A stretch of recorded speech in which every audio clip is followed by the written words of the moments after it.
Hey, this is Soundist. I watched the Callie Uchis interview with Angie Martinez, and so I have some thoughts. Going back to what inspired her when she was young and what she was passionate about, Callie talked about how she wanted to be a director, or she wanted to do something like going into the Peace Corps when she was young. Her interest in directing then drew her to making music videos, which helped her get more involved in songwriting and making music in general, and that's how she went in that direction. She talked about how music is kind of the easiest aspect of her life. It's the thing that she has to think about the least, and it's the way that she's able to kind of synthesize all of her experiences and express them. So at this stage in her life, she has a son who's about a year old, and she's kind of getting back to herself. She experienced postpartum depression after her son's birth, and then she also felt the pressure to snap back.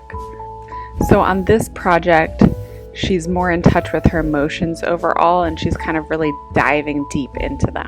Her new album coming out May 9th is called Sincerely, and there are a few ways that she came to that title. Apparently she's been listening to a lot of Brenda Lee recently, and Brenda had an album called Sincerely as well, so she considered it a sign.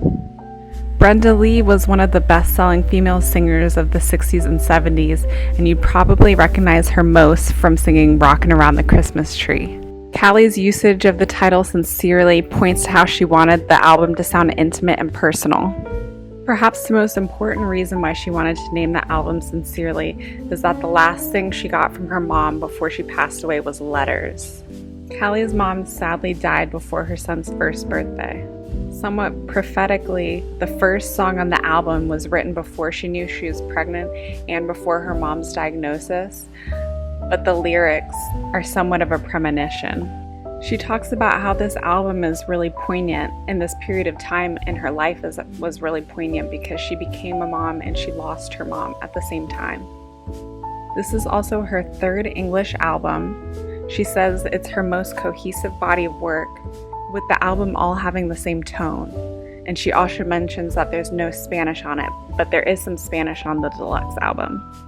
I'm looking forward to hearing this project because I've never listened to one of her whole albums in its entirety. So I'm looking forward to seeing what this one is about, and I'm also just sending a lot of love to her.